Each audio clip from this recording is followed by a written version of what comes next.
우리 오늘 함께 보실 하나님의 말씀은 구약성경 창세기 우리 6장 22절 한 절 말씀입니다.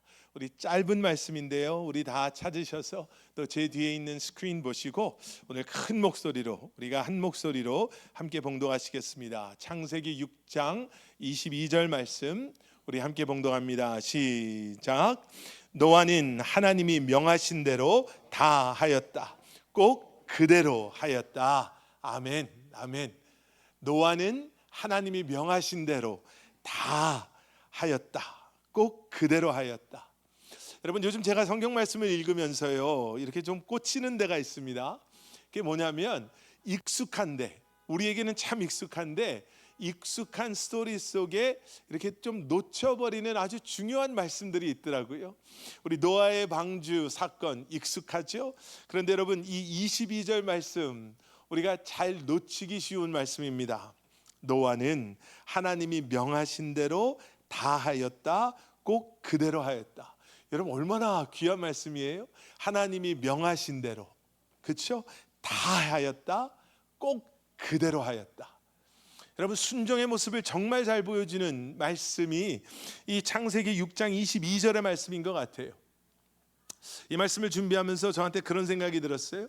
우리 인간의 역사 가운데 정말 위대하다라고 할 수 있는 발명품이라든지 발명이라든지 아니면 인간의 역사의 흐름을 바꾸어 놓았다라고 할 수 있는 큰 업적이라든지 이러한 사건들이 뭐가 있을까? 비행기를 발명한 거는 인간의 역사에 큰 획을 그린 사건이죠. 우리나라 역사를 보면 세종대왕이 훈민정음을 만들었던 것 역시도 우리나라 역사에 정말 큰 흐름을 바꿔놓은 사건이었습니다. 근데 인간의 전체 역사를 놓고 봤을 때 어떤 일들이 있을까? 그래서 제가 물어볼 사람이 없어서 챗 GPT한테 물어봤습니다. 제가 이렇게 썼어요. 인간의 역사 가운데 가장 위대한 발명품 또는 업적은 뭐가 있을까? 그랬더니 챗 GPT가 이건 중요한 순서대로 한 게 아니라 몇 가지를 이렇게 답을 했는데요. 제일 처음에 나왔던 게 바퀴였습니다. wheel, 바퀴가 나오더라고요. 그러면서 그 옆에 뭐라고 설명을 해놨냐면 기원전 3500년경에 발명이 되었고 이 바퀴의 발명을 통해서 운송뿐 아니라 농업, 기계, 산업혁명의 기초가 되었다. 바퀴는 그래서 정말 대단한 발명이었다 이렇게 나오는 거예요. 그리고 그 다음에 뭐가 나왔냐면 문자가 나오더라고요. 문자. 그리고 그 옆에 설명을 뭐라고 했냐면요, 문자의 발명은 그동안의 지식과 정보를 축적할 수 있는 시대를 열었다. 그렇죠? 그동안까지는 입에서 입으로 전해지는 그런 게 전부였는데, 그래서 중간에 누군가가 빠져버리면 그 정보나 지식이 사라질 수도 있었고, 아니면 이해나 오해가 생길 때는 잘못된 지식이나 정보가 전달되어질 수 있었는데, 문자가 발명되어짐으로 이 지식과 정보를 이제는 정확하게 축적할 수 있게 되었다라는 거예요. 그리고 그 다음에는 뭐가 나왔냐면요, 인쇄물이 나오더라고요. 인쇄물. 그리고 그 뒤에는 이 인쇄물의 발명은 지식이나 정보가 대중들에게 빠르게 공급될 수 있게 하였다. 그러니까 문자는 지식이나 정보를 축적했다면 인쇄를 통해서 이제는 이 축적되어져 있었던 지식이나 정보가 모든 사람들에게 빠르게 공급되기 시작했다. 그리고 이것을 통해서 르네상스나 종교 개혁들이 시작될 수 있었다. 말이 되시죠? 이제 그러면서 그 뒤에 전기, 백신, 컴퓨터, 최근에 인터넷까지 이제 이렇게 쭉 설명이 나왔는데요. 제가 이걸 보면서 이런 생각이 들었어요.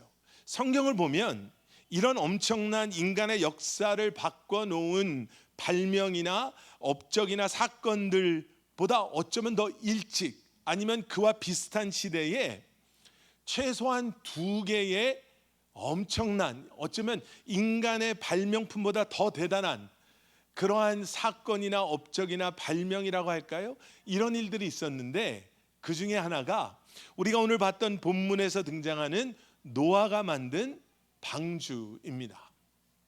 이 노아의 방주를 여러분 우리가 좀 약간 동화처럼 생각하고 멋있다 대단하다 하고 넘어가는데요. 여러분 한번 이렇게 생각해 보신 적이 있어요?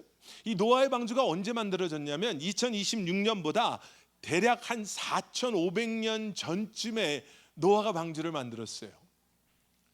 그리고 성경을 보시면 노아의 방주의 사이즈를 길이는 300규빗이요, 그리고 너비는 50규빗이요, 높이는 30규빗이었다, 이렇게 설명을 해놓거든요. 아주 정확하게 기록해놔요.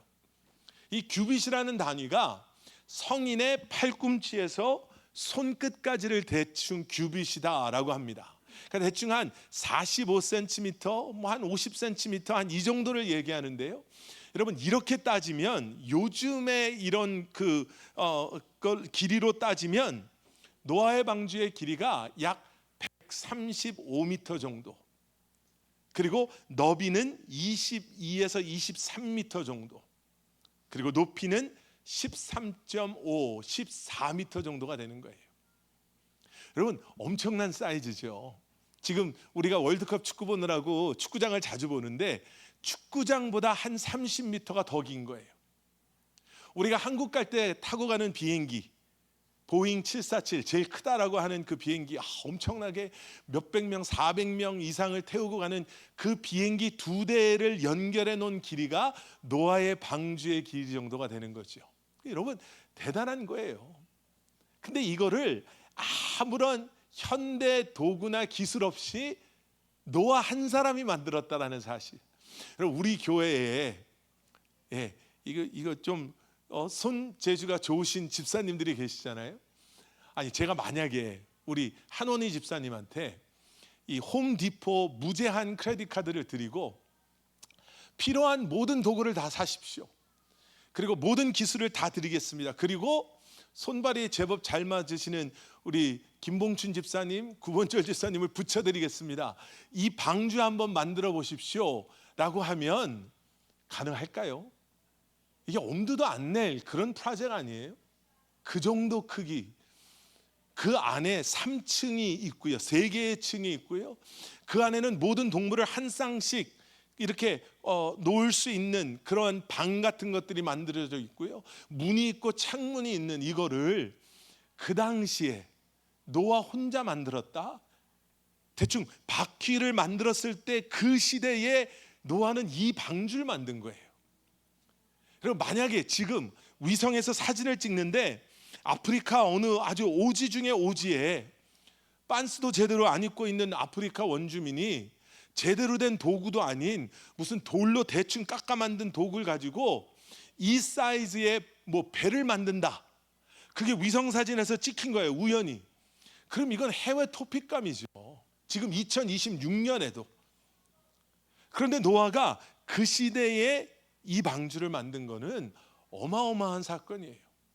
또 한 가지의 사건은요, 창세기 11장 1절부터 9절에 나오는 우리가 잘 아는 바벨탑 사건입니다. 이 바벨탑도 엄청난 거예요. 노아의 후손들이 이제 이 땅에서 번성한 후에, 홍수 후에 기원전 한 2200년에서 2300년 이 사이에 이 노아의 후손들이 창세기 11장 4절의 말씀을 보시면, 자 우리가 도시를 만들고 이 도시 안에 탑을 쌓고서 탑 꼭대기가 하늘에 닿게 만들자. 그러면 성경에도 그 어떠한 기록에도 이 바벨탑이 얼마나 높았나라는 것에 대한 기록은 없어요. 얼마나 높게까지 만들었는지는 저희가 알 수가 없어요.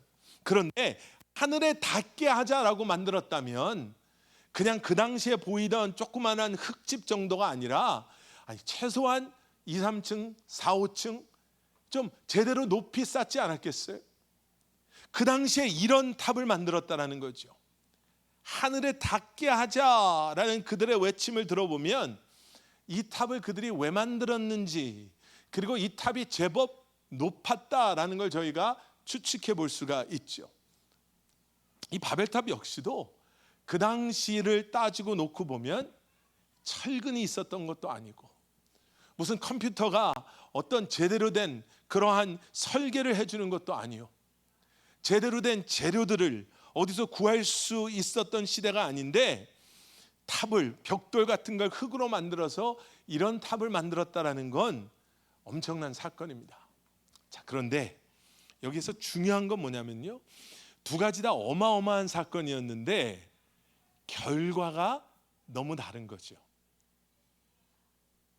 오늘 우리가 본 말씀처럼 노아의 방주는 노아라는 한 사람이 어떠한 동기와 어떠한 마음가짐을 가지고 만들었나? 하나님이 명령하신 대로 다 하였다. 꼭 그대로 하였다.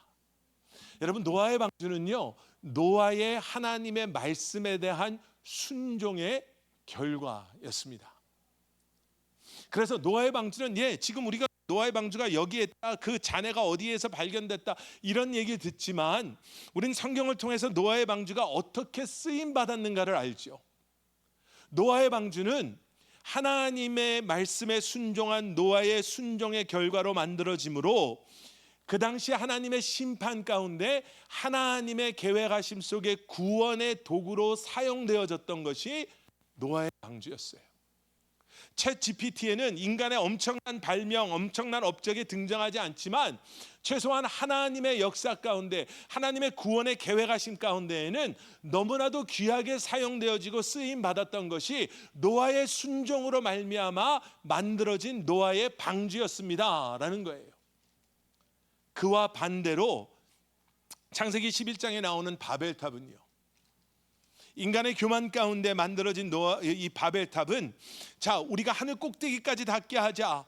그리고 그 뒤에 무슨 말이 나오냐면요, 그렇게 해서 우리의 이름을 날리고 온 땅 위에 흩어지지 않게 하자라고 만들어진 바벨탑은 결국 인간의 교만의 결과이겠어요? 우리의 이름을 날리자, 우리가 얼마나 대단해졌는지를 좀 보여주자, 우리의 능력이 어느 정도 되는지를. 노아는 한 사람이 노아의 방주를 만들었다면 이 바벨탑은 한 사람이 아니라 많은 한 도시의 사람들이 함께 모여서 만들었던 이 바벨탑은, 하지만 인간의 교만함의 결과 속에 세워지게 된 바벨탑은 결국에는 어떻게 됩니까? 흩어지게 되고요, 무너지게 되고요, 잊혀져 버리게 되는 거예요. 그래서 우리가 중요하게 기억하는 건 뭐냐면요, 아무리 엄청난 사건이고 엄청난 업적이고 인간의 역사에 기록되어질 만한 한 획을 그리는 사건이다 할지라도, 여러분, 그것이 순종의 결과가 아니라 교만의 결과라면 결국에는 어떻게 돼요? 무너지고 흩어지고 잊혀지게 되는 거예요. 여러분, 우리가 세상 사람을 보면서 부러워할 때 있잖아요. 야, 나도 저 사람처럼 금수저 물고 태어났으면, 나처럼 이렇게 하루하루 은행 어카운트에 돈이 얼마 있나, 얼마를 또 내야 되나 걱정 안 하고 살고, 카드 밸런스 걱정 안 하고 쫙쫙 긁으면 얼마나 저기 속이 시원할까, 뭐 이런 생각이 들 때 우리가 기억해야 되는 거예요. 야, 저 사람의 인생은 되게 화려해 보이고, 저 사람의 인생은 기억되어질 것처럼 보이고, 역사에 기록되어지는, 야, 저런 인생, 우리가 이렇게 생각한다 할지라도 여러분, 그게 중요한 게 아니라요, 하나님의 그 계획하심 속에 우리가 어떻게 기억되어지느냐가 중요한 거예요. 여러분, 그래서 우리의 삶 가운데 우리가 우리 스스로의 삶을 체크해야 됩니다. 분주한 삶 속에서 과연 나는 순종의 삶을 살고 있나, 순종의 열매들을 보고 있나, 아니면 내 생각, 나의 교만의 길을 가고 있는가, 내 생각 계획대로 살고 있는가. 이걸 체크하기 위해서 우리가 두 가지를 물어봐야 됩니다. 첫 번째 뭐냐면요, 우리가 무엇을 생각하기 전에 왜라는 것을 생각해 봐야 된다는 거예요. 무엇이 아니라 왜를 우리가 스스로에게 물어봐야 된다는 거죠. 여러분, 무엇을 하느냐 중요합니다. 내가 지금 뭘 하고 있는가, 어떤 결과를 가지고 오고 있는가, 이걸 통해서 내가 어떤 꿈을 이루고 있는가, 뭐 이게 중요할 수 있죠. 그게 우리에게 동기부여가 될 수가 있어요. 그래서 우리도 모르는 사이에 우리가 좀 그런 삶에 익숙해져 있을 때가 있잖아요. 어렸을 때 공부할 때 우리는 무엇이라는 것을 앞에 써요. 무슨 어느 대학교, 뭐 어떤 잡, 어떤 직업, 내가 어떻게 성공하는, 무엇이 우리의 목적이 될 때가 많아요. 우리 아이들한테도 사실은 무엇을 강조할 때가 많잖아요. 너 뭐 먹고 살래? 너 그거 해가지고 돈 벌겠어? 혹시 여러분들 자녀들에게 왜에 대한 대화를 많이 나누시는 분이 계시다면 여러분들은 좋은 부모님이에요. 너 왜 그거 하고 싶어? 그렇게 해서 너는 그 무엇을 통해서 너는 어떠한 삶을 살고 싶어? 왜 그런 삶을 살고 싶어? 의사가 되고 싶어? 왜 의사가 되고 싶어? 그냥 돈 벌고 잘 살려고? 아니면 그걸 통해서 넌 그걸 왜 이런 것을 하고 싶어?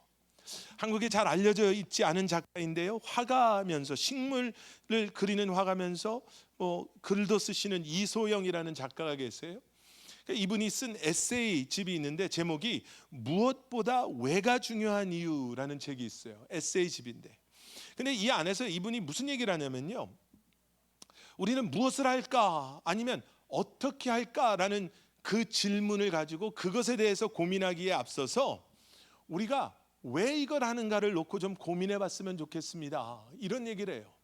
그러니까 왜라는 질문이 왜 우리에게 중요하냐, 이 작가는 그 안에서 이런 얘기를 해요.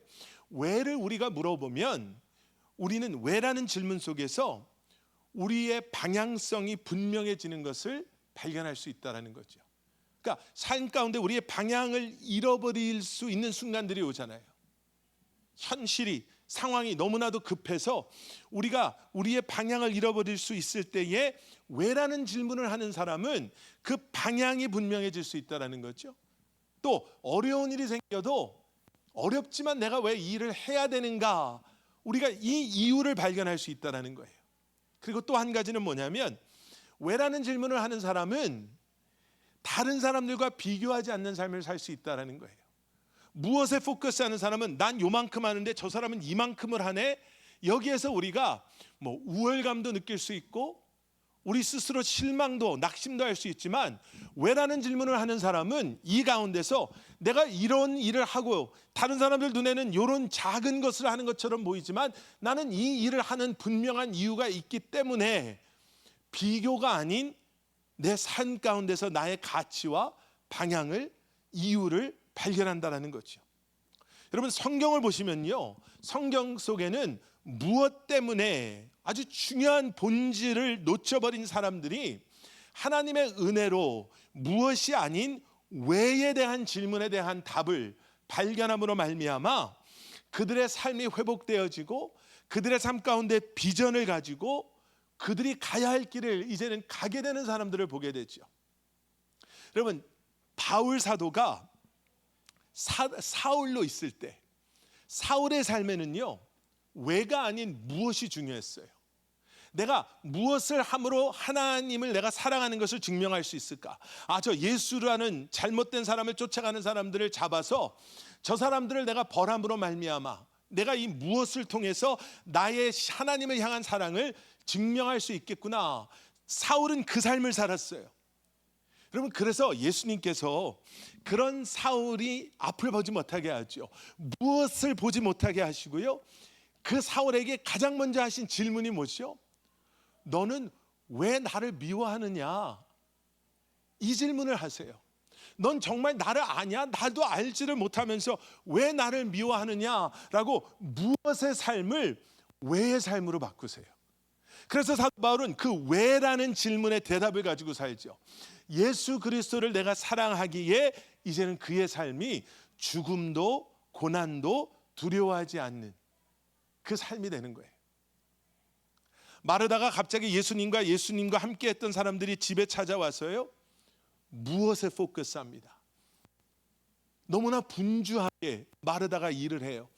다른 사람도 아니고 예수님인데, 다른 사람도 아니고 예수님의 손님들인데, 마르다가 어떻게 하면 내가 예수님을 사랑하는 것을 나의 섬김을 통해서 보여드릴 수 있을까?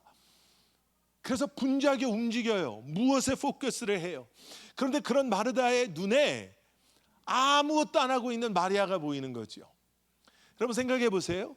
만약에 마르다가 아무 일도 안 하고 있는 마리아가 보이면 아주 놀몰한 정상적인 자매들 사이에서는 가서 마리아, 너 나 좀 잠깐 봐 하고 데리고 가서, 너 나 바쁜 거 안 보여? 지금 예수님하고 이 손님들이 이렇게 왔는데 나 혼자 지금 이 식사 준비하는 게 쉬워 보여? 너도 여기 와서 이제 나도 와서 일해. 이게 정상적이지 않을까요? 근데 마르다가 마리아한테 가는 게 아니라 예수님한테 가요.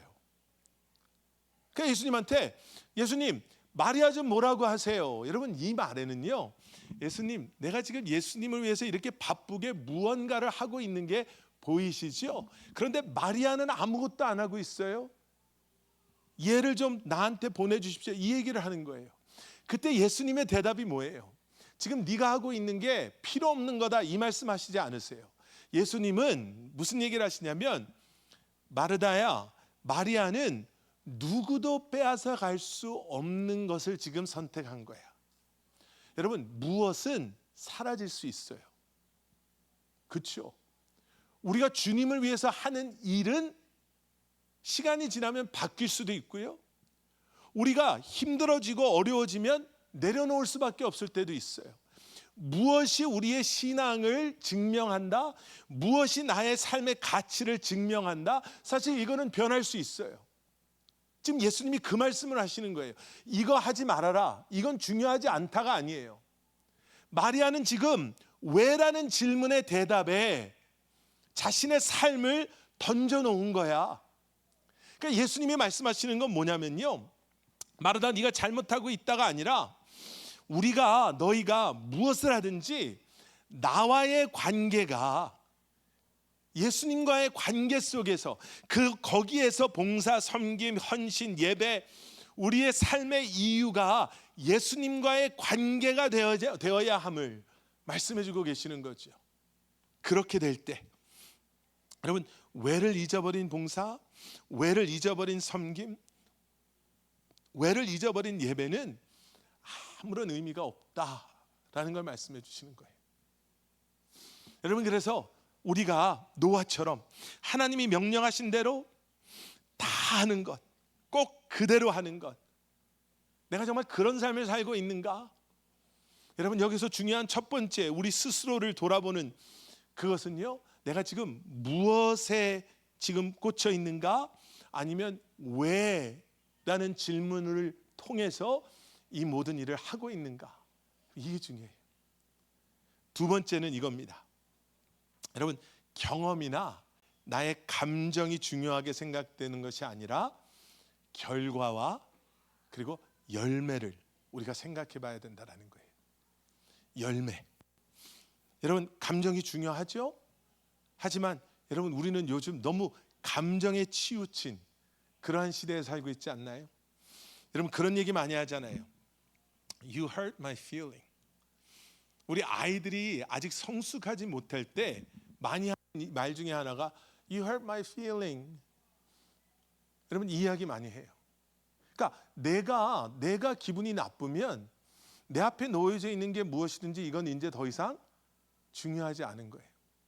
또 한 가지 아이들이 많이 하는 게 What's in it for me? 이거 나한테 유익함이 뭐야? 여기서 이거 나한테 무슨 이익이 있지? 내가 얻는 게 뭔데? 이런 attitude이 많잖아요. 여러분 생각해 보세요.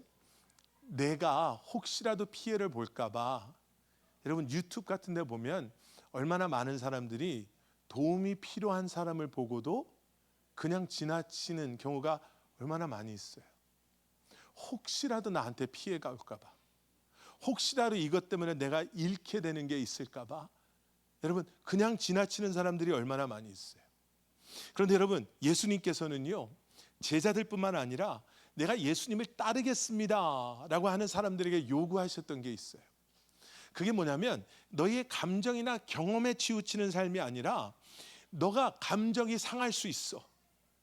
사람들한테 나 때문에 미움을 받을 수 있어. 나 때문에 너희가 핍박을 받을 수 있어.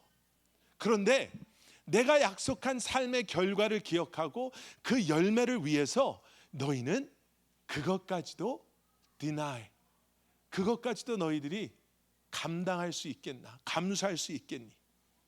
예수님께서 이런 말씀하시잖아요. 마태복음 6장 33절에서 너희는 먼저 무엇을 구하라?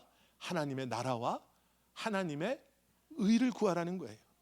그리하면 모든 것을 너희에게 더하여 줄 것이다. 세상은 너희가 원하는 것을 위해 살아라.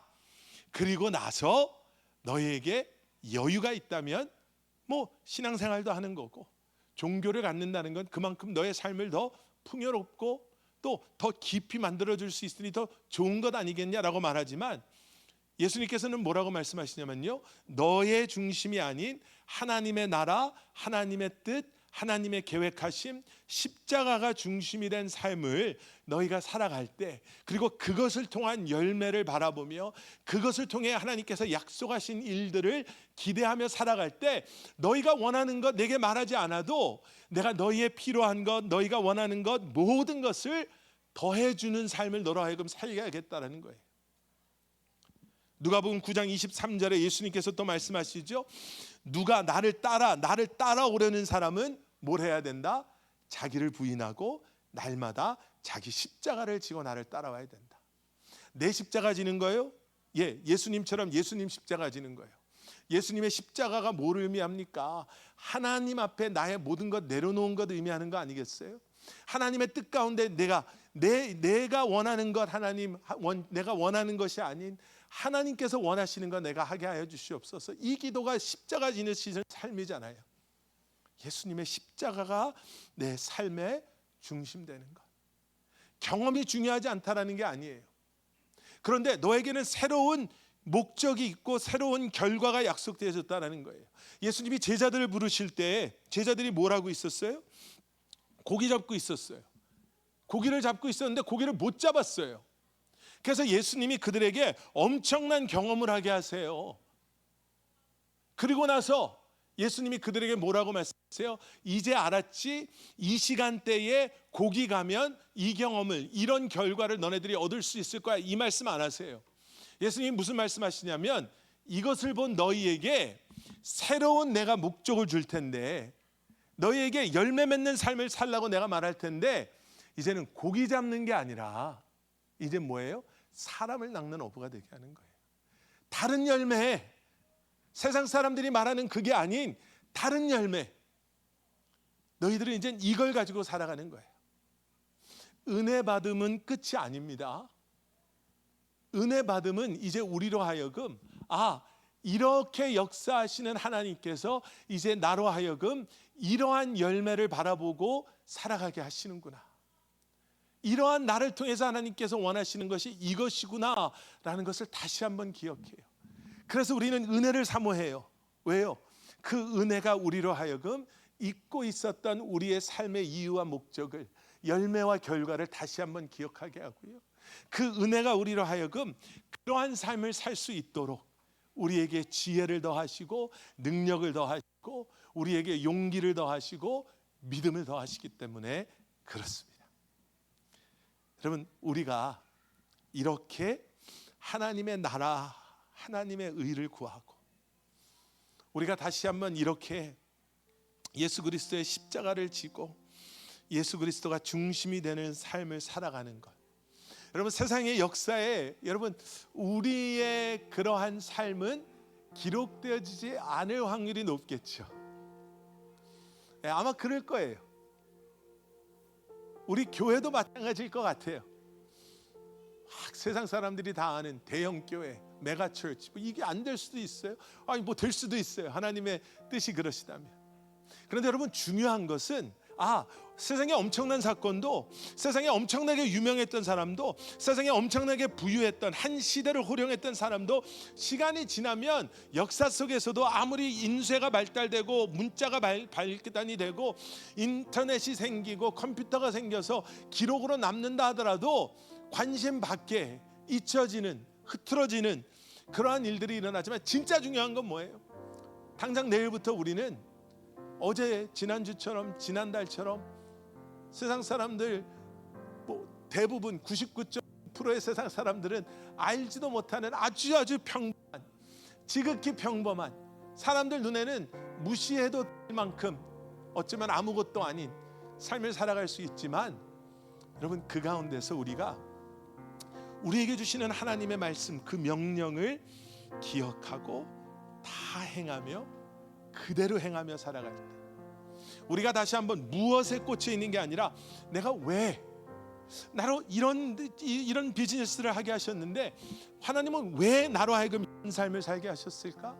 하나님은 왜 나에게 이런 시련을 주셨을까? 하나님은 왜 나에게 이러한 기회를 주셨을까? 하나님은 왜 우리에게 이러한 공동체를 이루게 하셨을까? 하나님은 왜 우리에게 이러한 아픔을 주셨을까? 그리고 그 왜에 대한 대답을 말씀을 통해 주님 안에서 우리가 발견해 나가면서 살아갈 때, 우리가 경험에만 머물러 있는 것이 아니라 힘들고 어려워도 이걸 통해서 하나님은 나에게 이런 열매를 맺게 하시는구나, 이걸 통해서 하나님께서는 나로 하여금 이런 삶을 살도록 부르셨구나를 기억하며 살아간다면 세상의 역사책에는 기록되어지지 않지만 우리가 하나님 앞에 섰을 때 우리는 부끄럽지 않은, 하나님 앞에 우리는 다시 한번 하나님, 내게 주어졌던 것 같은데 내가 이거 가지고 하나님 정말 열심히 살았습니다, 정말 믿음으로 주님만을 생각하며 살았습니다 고백할 수 있는 저와 여러분들이 되실 수 있을 거라고 확신합니다. 오늘도 우리에게 주신 이 말씀 붙잡으시고 이번 한 주간 여러분 왜, 그리고 그 열매를 생각하며 믿음 안에 살아가실 수 있으시기를 주님의 이름으로 간절히 축원합니다. 우리 함께 기도하시겠습니다. 사랑의 아버지 하나님, 주님 감사합니다. 아무것도 아닌 것 같은 우리의 삶인 것 같지만 하나님은 하나님의 완벽하신 섭리와 계획하심 가운데 우리를 부르셨고, 우리로 하여금 하나님의 부르심 가운데 오늘도 그리고 이제 새롭게 시작하는 한 주간도 살게 하신다라는 것을 우리는 믿습니다. 주님, 주님을 바라보게 하시고 무엇이 우리의 가치와 우리의 삶의 비전을 정하는 것이 아니라 주님과 우리와의 관계, 나와의 관계가 다시 한번 우리의 삶의 가치를, 방향을, 목적을 우리로 하여금 알게 하시고 다시 한번 우리에게 말씀하신 그 계획, 그러한 하나님의 우리에게 허락하신 삶의 목적과 우리에게 기대하시는 열매 맺는 삶을 삶으로 말미암아 주님 앞에 온전히 나아갈 수 있는, 주님 앞에 온전히 드려지는 삶을 살아갈 수 있는, 그렇게 주님의 이름을 높여드리며 순종하며 살아가는 우리 교회 사랑하는 성도님들 되게 하여 주시옵소서. 예수 그리스도 이름 받들어 간절히 기도드렸사옵나이다. 아멘. 아멘. 다 같이 자리에서 일어서서 베풀었던 찬양 부르신 곳에서 함께 고백하며 나가겠습니다.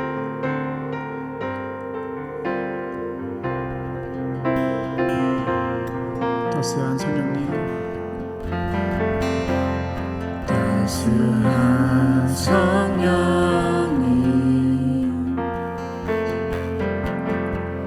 마음으로 보내 내 몸을 감싸며 주어지는 평안함,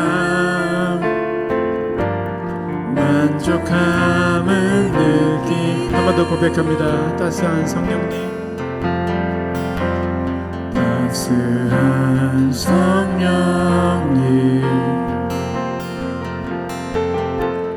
마음으로 보내 내 몸을 감싸며 주어지는 평안함, 만족함을 느끼네. 부르신 곳에서 난 예배하네.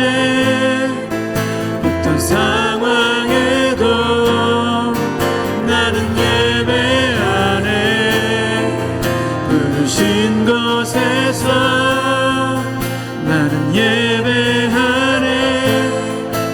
어떤 상황에도 나는 예배. 부르신 곳에서, 부르신 곳에서 나는 예배하네.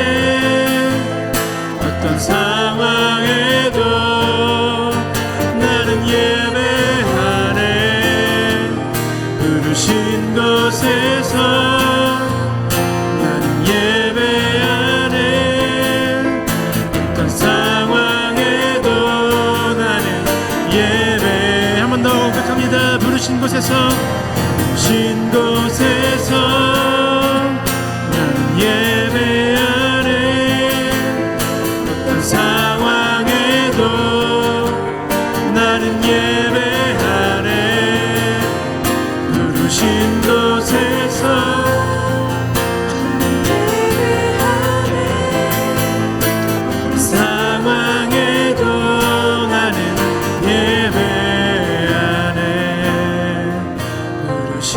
곳에서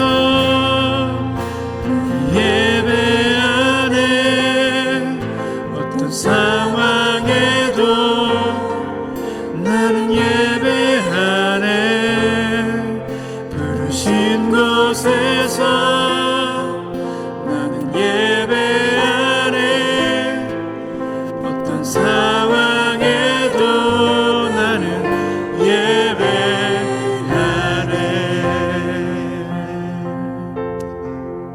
하나님, 우리를 부르신 그곳에서 오늘도 이번 이 한 주간도 주님을 예배하게 하여 주시옵소서. 아멘. 다시 한번 세상에 기억되는 그러한 삶이 아니라 주님께서 기뻐하시는 삶, 세상의 흔적을 남기는 삶이 아니라 예수 그리스도의 이름으로 다시 한번 주님 앞에 쓰임받는 삶을 살아가는 우리 커버넌트 교회 성도님들 되게 하여 주시옵소서. 교만의 길이 아닌 순종의 길을 가게 하시고 내가 드러나는 삶이 아닌 예수 그리스도가 드러나는 삶이 되게 하시며 세상이 중심이 되는 삶이 아닌 예수 그리스도 십자가가 하나님의 말씀이 중심이 되는 그러한 삶을 살게 하여 주시옵소서. 오늘 예배를 마무리하면서 우리가 함께 기도합니다. 병상에 계신 우리 김장로님, 하나님 끝까지 그 선한 싸움을 싸우게 하시고 믿음의 길을 가게 하시며 영생의 소망 가운데 예수 그리스도의 구원자 되심을 붙잡고 고백하는 그러한 우리 장로님 되게 하여 주시옵소서. 이제는 우리 주 예수 그리스도의 십자가의 은혜와 하나님 아버지의 무한하신 사랑과 성령님의 감화 감동 살아 역사하심이 다시 한번 주님 앞에 오늘 주신 말씀 붙잡고 내가 주님의 말씀 그 명령을 그대로 그리고 다 지키며 순종하며 살아가겠습니다 고백하며 세상을 향해 나아가는 사랑하는 성도님들 한 분 한 분의 삶 가운데 그들의 가정과 기업 위에 사랑하는 우리 자녀들 한 사람 한 사람 머리 위에 그리고 주님의 몸된 교회 위에 이제로부터 영원토록 함께 하시길 간절히 축원하옵나이다. 아멘. 아멘.